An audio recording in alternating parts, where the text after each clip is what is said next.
Hello વિદ્યાર્થી મિત્રો, model એક્ઝિલરીઝ part 1 ની અંદર આપણે 5 મોડલ એક્ઝિલરીઝ એટલે કે સહાયકારક ક્રિયાપદો શીખી ગયા.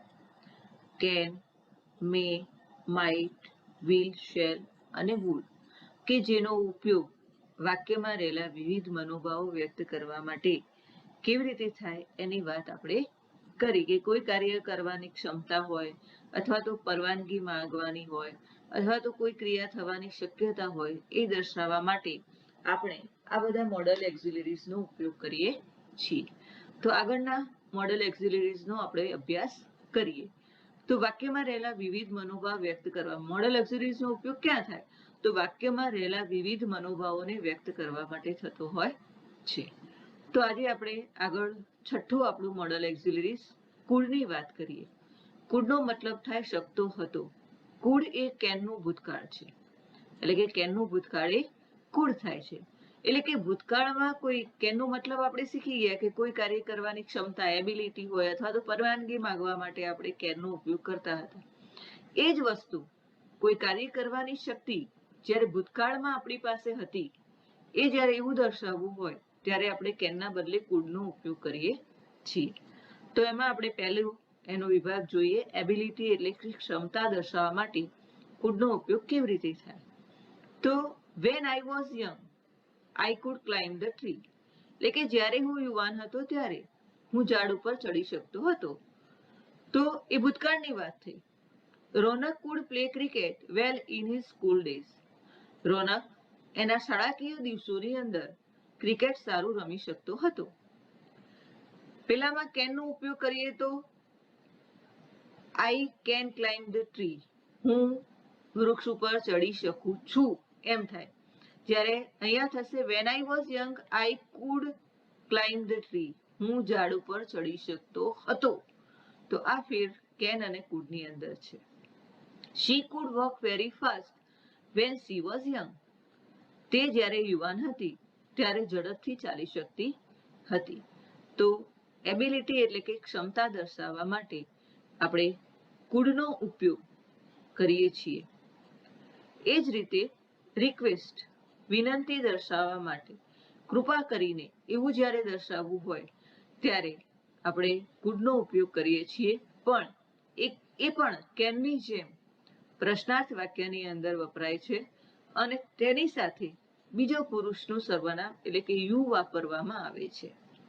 Food you give me your new address, મને તમારું નવું સરનામું આપો.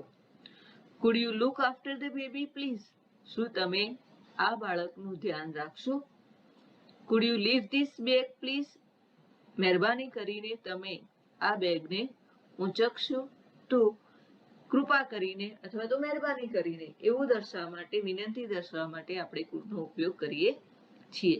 એટલે કે કોઈ કાર્ય કરવાની ક્ષમતા ભૂતકાળમાં હતી એવું દર્શાવવા માટે અને વિનંતી દર્શાવવા માટે આપણે કેનનું ભૂતકાળનું રૂપ કુડનો ઉપયોગ કરીએ છીએ. હવે આગળ આપણે સાતમું જોઈએ શુડ, એટલે એનો મતલબ થાય જોઈએ. શુડ એ શેલનું ભૂતકાળ છે. મોરલ ડ્યુટી એટલે કે નૈતિક ફરજ, કોઈ કાર્ય કરવાની આપણી ફરજ છે એવું જ્યારે દર્શાવવું હોય ત્યારે શુડ વપરાય છે. એડવાઇસ સલાહ આપવી હોય, સજેશન કંઈક સૂચન કરવું હોય, પોસિબિલિટી શક્યતા દર્શાવવી હોય, લેસ્ટ એટલે કે કદાચ જેવો શબ્દ વાક્યમાં આપેલો હોય તો તેની સાથે શુડ વપરાય છે. અને કન્ડિશનલમાં એટલે કે શરતી વાક્ય હોય, શરત દર્શાવતું વાક્ય હોય તો એના માટે આપણે શરત દર્શાવવા માટે ઇફનો ઉપયોગ કરીએ છીએ. પણ ક્યારેક ઇફના બદલે શુડને વાપરીને પણ શરત દર્શાવી શકીએ છીએ. એટલે કે વ્યક્તિએ અમુક કાર્ય કરવું જ જોઈએ એવું દર્શાવવું હોય, એટલે કે ફરજ પાડવામાં આવતી હોય એવું દર્શાવવા માટે આપણે વાક્યની અંદર શુડનો ઉપયોગ કરીએ છીએ. તેના ઉદાહરણો આપણે જોઈએ. We should look after our old parents, આપણે આપણા ઘરડા માતા પિતાની કાળજી રાખવી જોઈએ. તો આ આપણી ફરજ છે, એ ફરજ દર્શાવે છે. You should get up early in the morning, અહીંયા તમને સૂચન કરવામાં આવ્યું છે કે તમારે સવારે વહેલા ઉઠવું જોઈએ. The student should respect there teachers, વિદ્યાર્થીઓએ તેમના શિક્ષકોને માન આપવું જોઈએ. આ પણ આપણી એક ફરજ છે. Children should not watch TV for a long time. અહીંયા સૂચન કરવામાં આવ્યું છે કે બાળકોએ લાંબા સમય સુધી, નકાર બનાવ્યું છે, બાળકોએ લાંબા સમય સુધી ટીવી જોવી જોઈએ નહીં. You are ill, you should consult a doctor. અહીંયા તમને સજેશન કરવામાં આવ્યું છે કે તમે બીમાર છો, તમારે ડોક્ટરની સલાહ લેવી જોઈએ. Walk carefully let's you should fall. કાળજીપૂર્વક ચાલો, કદાચ તમે પડી જશો. તો એ લેટ્સની સાથે શુડ વપરાતું હોય છે. The you should behave politely with others. તમારે બીજાની સાથે નમ્રપૂર્વક વર્તવું જોઈએ. તો આપણી ફરજ છે કે બીજાની સાથે આપણે જ્યારે આપણું વર્તન કરીએ એ આપણું વર્તન નમ્રપૂર્વકનું હોવું જોઈએ. The train should be on time. ગાડી સમય પર આવશે. Should it rains we shall not go home. જો વરસાદ પડશે તો અમે ઘરે જઈ શકશું નહીં. અહીંયા શુડની બદલે ઇફનો ઉપયોગ કરીને પણ તમે બનાવી શકો કે if it rains we should not go home. જો વરસાદ પડશે તો અમે ઘરે જઈ શકશું નહીં. આમ કોઈ સૂચન કરવું હોય અથવા તો આપણી નૈતિક ફરજ દર્શાવવી હોય કે જે કાર્ય કરવાની આપણી ફરજ છે, આપણી ફરજમાં એ વસ્તુ આવે છે, એ દર્શાવવા માટે આપણે શુડનો ઉપયોગ કરીએ છીએ. આગળ નેક્સ્ટ આપણે જોઈએ મસ્ટ. મસ્ટ એટલે જોઈએ જ. આ મોડલ એક્ઝિલરીનો ઉપયોગ મોટા ભાગે વાક્યોની અંદર થતો હોય છે, જે આપણને કમ્પલસરી, ફરજિયાતપણે કોઈ કાર્ય કરવું જ પડે એ દર્શાવવા માટે મસ્ટનો ઉપયોગ થાય છે. એડવાઇસ, સલાહ, પણ કેવી? ભારપૂર્વકની સલાહ જ્યારે હોય ત્યારે મસ્ટનો ઉપયોગ થાય છે. નેસેસિટી એટલે કે અનિવાર્ય બાબત દર્શાવવા માટે, એટલે કે કમ્પલસરી, ફરજિયાતપણે, એડવાઇસ અને નેસેસિટી અનિવાર્ય બાબત દર્શાવવા માટે મસ્ટ વપરાય છે. સાથે સાથે ઓબ્લિગેશન્સ, જવાબદારી, આપણી કોઈ જવાબદારી છે, ડ્યુટી, ફરજ, કમાન્ડ, કોઈ આદેશ કરવામાં આવે, ઇન્સ્ટ્રક્શન, આપણને કોઈ સૂચન કરવામાં આવે, સ્ટ્રોંગ પોસિબિલિટી, મજબૂત શક્યતા કે શક્યતા જ હોય એમ, શક્ય જ બને એ વસ્તુ એવું દર્શાવવું હોય ત્યારે, ફર્મ ડિટર્મિનેશન્સ, કોઈ દ્રઢ નિશ્ચય હોય, અથવા તો પ્રોહિબિશન્સ એટલે મનાઈ દર્શાવવા માટે આપણે મસ્ટનો ઉપયોગ કરીએ છીએ. તો compulsory, advice, necessity, obligations, duty, command, instruction, strong possibility, firm determinations અને પ્રોહિબિશન્સ દર્શાવવા માટે આપણે મસ્ટનો ઉપયોગ કરીએ છીએ. તેના વાક્યો જોઈએ. You must not burn matchsticks where there is cotton. અહીં આપણને કહેવામાં આવ્યું છે કે રૂ હોય ત્યાં આપણે માચીસ સળગાવી જોઈએ નહીં. તો એ કડક સૂચના છે. તો you must not burn matchsticks where there is cotton. You must walk in the left. આપણી ફરજ છે કે હંમેશા ડાબી સાઈડે ચાલવું જોઈએ. You must do your duty. આ પણ ફરજ છે, આપણે આપણી ડ્યુટી, આપણી ફરજ કરવી જોઈએ. They must tell the truth. તેઓએ સાચું કહેવું જોઈએ. People must pay taxes on time. લોકોએ સમયસર ટેક્સ ભરવો જોઈએ. તો એમની ફરજ છે, અને એ પણ કેવી ફરજ છે કે કરવું જ જોઈએ, કમ્પલસરી છે કે લોકોએ પોતાનો ટેક્સ ભરવો જોઈએ, એ કમ્પલસરી વસ્તુ છે. Every Indian must respect the national flag. દરેક ભારતીયોએ રાષ્ટ્રધ્વજને માન આપવું જોઈએ, આ પણ કમ્પલસરી છે. The road is rough, you must drive slowly. આ તમને હાર્ડપૂર્વક એડવાઇસ આપવામાં આવી છે કે રસ્તો ખરાબ છે, તમારે ધીમેથી ડ્રાઇવિંગ કરવું જોઈએ. I must work hard to become a doctor. Doctor બનવા માટે મારે ખૂબ મહેનત કરવી પડશે. There is smoke, there must be fire સંપૂર્ણ શક્યતા દર્શાવે છે કે ત્યાં ધુમાડો છે એટલે ત્યાં આગ હશે. Students must come to school in uniform આ કડક ઇન્સ્ટ્રક્શન્સ છે કે વિદ્યાર્થીઓએ શાળામાં યુનિફોર્મમાં જ આવવું જોઈએ. The staff must be at their desk by 9 AM આ પણ સૂચન છે કે સ્ટાફ 9 વાગે એમના ટેબલ પર હોવું જોઈએ. They are in a new dress તેઓ નવા ડ્રેસની અંદર છે. દે must be going to party એટલે ચોક્કસ શક્યતા બતાવે છે કે તેઓ ચોક્કસથી પાર્ટીમાં જઈ રહ્યા છે. She must finish her work today તે આજે એનું કાર્ય પૂર્ણ કરશે. You must not smoke at a public place આ કમ્પલસરી છે કે જાહેર સ્થળોએ આપણે સ્મોક કરવું જોઈએ નહીં. No one must park the car near the gate કોઈએ ગેટની બાજુમાં એટલે કે દરવાજાની નજીક કાર પાર્ક કરવી જોઈએ નહીં. તો આ પ્રકારે આ મસ્ટનો ઉપયોગ થાય છે. આગળ આપણે જોઈએ ought to. ought to એ શુડના જેવું છે. જોઈએ, ચાહીએ, સલાહ કે ફરજ દર્શાવવા માટે, સલાહ આપવા માટે કે કોઈ ફરજ છે એ દર્શાવવા માટે ought to નો ઉપયોગ થાય છે. આપણે જ્યારે પહેલા વિભાગની અંદર પહેલા વિડીયોની અંદર નકાર જોયું એમાં જોઈ ગયા હતા કે ought to વાળું વાક્યને જ્યારે નકાર બનાવવું હોય ત્યારે ought અને to ની વચ્ચે નોટ મુકાય છે. તેના એક્ઝામ્પલ આપણે જોઈએ. You ought to drive carefully તમારે કાળજીપૂર્વક ડ્રાઈવ કરવી જોઈએ.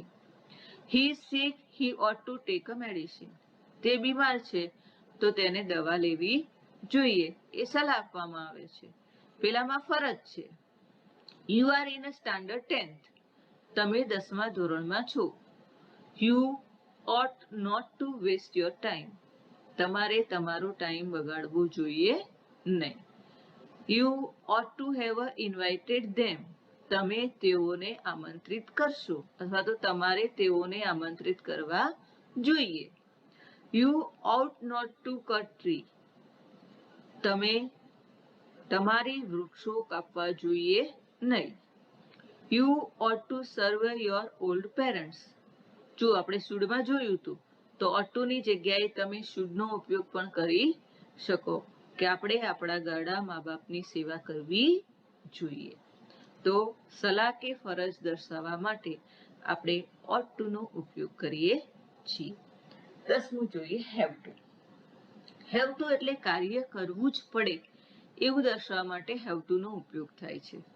બાહ્ય પરિસ્થિતિના દબાણને કારણે અમુક ક્રિયા આપણે ફરજિયાતપણે કરવી જ પડે છે તેવું દર્શાવવા માટે have to નો ઉપયોગ થાય છે. અને આ have to એ કાળ અને સર્વનામ મુજબ have to, has to કે had to ગમે તે આપણે મૂકી શકીએ છીએ. તો હવે એના ઉદાહરણો જોઈએ કે I have to reach the school at a sharp 7:30 AM મારે શાળાએ 7:30 પહોંચવું પડશે એટલે ફરજિયાતપણું છે. Mansi has to do the household work herself માનસીને તેના ઘરકામ જાતે કરવા પડે છે. If you want to success you will have to work hard જો તમે સફળ થવા માંગો છો તો તમારે વધારે મહેનત કરવી પડશે તો ફરજિયાતપણે કોઈ કાર્ય કરવું પડે છે એવું દર્શાવવા માટે have to, has to અથવા તો had to નો ઉપયોગ આપણે કરી શકીએ છીએ. હવે આપણે આપણું છેલ્લું મોડલ એક્ઝિલરી જોઈએ let એટલે કે પરવાનગી માંગવી હોય કે કોઈ દરખાસ્ત સૂચવવી હોય ત્યારે let નો ઉપયોગ થાય છે. લેટની સાથે હંમેશા સર્વનામનું કર્મ વિભક્તિનું રૂપ જ આવે છે અને એના પછી ક્રિયાપદનું મૂળ રૂપ વપરાય છે. લેટ મી અહીંયા મી એ કર્મ વિભક્તિ છે. આઈની કર્મ વિભક્તિ મી છે. તમને કર્મ વિભક્તિઓ આવડવી જોઈએ કે આઈની મી થાય, વીની અસ થાય, યુની યુજ થાય છે, હીની હિમ થાય, શીની હર થાય, ઇટની ઈટ થાય અને ધેની ધેમ થાય. આ કર્મ વિભક્તિના રૂપો છે. તો let me go home sir, મને ઘરે જવા દો સાહેબ, પરવાનગી માંગે છે. લેટ અસ પ્લે કેરમ, દરખાસ્ત સૂચવે છે, ચાલો આપણે કેરમ રમીએ. Let us go for picnic, ચાલો આપણે પિકનિક માટે જઈએ. તો અહીંયા દરખાસ્ત સૂચવવા માટે વપરાયું છે. તો આમ આપણે વિદ્યાર્થી મિત્રો અહીંયા 11 આપણા મોડલ એક્ઝિલરીઝ આપણે જોયા. તો એના આધારે મેં અહીંયા કેટલું તમને હોમવર્ક આપેલું છે, ફિલિંગ ધ બ્લેન્ક્સ આપેલી છે. કૌંસો આપેલા ક્રિયાપદના આધારે અને વાક્યમાં રહેલા ભાવના આધારે મેં કૌંસમાં મુખ્ય ક્રિયાપદ આપેલું છે. તમારે મોડલ એક્ઝિલરીઝ અને મુખ્ય ક્રિયાપદનો ઉપયોગ કરીને તમારે વાક્યની ખાલી જગ્યાઓ પૂરવાની છે. તો આપણે ખાલી જગ્યાઓ જોઈએ. પહેલું છે ખાલી જગ્યા આઈ ખાલી જગ્યા યોર ટેક્સ્ટ બુક આનંદ, કૌંસમાં મે પ્લસ ટેક. અહીંયા મેં મોડલ એક્ઝિલરી પણ આપી દીધું છે. તો તમને ખબર પડવી જોઈએ કે બંનેમાં કોનું સ્થાન ક્યાં આવે. ખાલી જગ્યા યુ ખાલી જગ્યા ધીસ વિન્ડો પ્લીઝ, કૌંસમાં છે ઓપન. આઈ એમ સ્ટ્રોંગ, આઈ ખાલી જગ્યા ધીસ હેવી બોક્સ, કૌંસમાં છે ટુ કેરી. એવરી પેસેન્જર્સ ખાલી જગ્યા his tickets to the ticket checkers, કૌંસમાં છે ટુ શો. ધ ડોક્ટર ખાલી જગ્યા ધ પેશન્ટ થ્રુલી, કૌંસમાં છે એક્ઝમાઇન. છઠ્ઠી વાક્ય છે પ્યુપિલ્સ ખાલી જગ્યા the rules of his school, કૌંસમાં છે must plus obey. The bus was late, I ખાલી જગ્યા નોટ ખાલી જગ્યા ઇન ટાઈમ, કૌંસમાં છે ટુ રીચ. આઠમું છે I wanted to attend the party but I ખાલી જગ્યા નોટ ખાલી જગ્યા ઈટ, કૌંસમાં છે ટુ એટેન્ડ. ખાલી જગ્યા યુ ખાલી જગ્યા મે યોર ફોન નંબર પ્લીઝ, કૌંસમાં છે ટુ ગીવ. ચિલ્ડ્રન્સ ખાલી જગ્યા નોટ ખાલી જગ્યા TV for a long time, કૌંસમાં છે to watch. When he was young he ખાલી જગ્યા ધ ટ્રી, કૌંસમાં છે ક્લાઇમ્બ. યુ ખાલી જગ્યા નોટ ખાલી જગ્યા ટ્રીઝ, કૌંસમાં છે ટુ કટ. ચિલ્ડ્રન ખાલી જગ્યા the school at sharp 7:30 AM, કૌંસમાં છે ટુ રીચ. માય ગ્રાન્ડફાધર ખાલી જગ્યા ફાસ્ટ, કૌંસમાં છે ટુ વોક. અને 15મું વાક્ય છે રોનક ખાલી જગ્યા a teacher instead of the doctor, કૌંસમાં છે ટુ બીકમ. તો વિદ્યાર્થી મિત્રો આ 15 ફિલિંગ ધ બ્લેન્ક્સ તમારે લખવાની. આગળની પણ જે માહિતી મેં તમને બતાવી એ બધા જ તમારે જે મોડલ એક્ઝિલરી છે જે મેં લખ્યા છે એ રીતે તમારે તમારી નોટમાં લખી દેવાના. અને આ 15 ફિલિંગ ધ બ્લેન્ક્સ ખાલી જગ્યાઓ જવાબ સાથે તમારે છેલ્લા પાને તમારું નામ, ધોરણ, વર્ગ અને રોલ નંબર લખીને મને મોકલવાનું રહેશે. Thank you.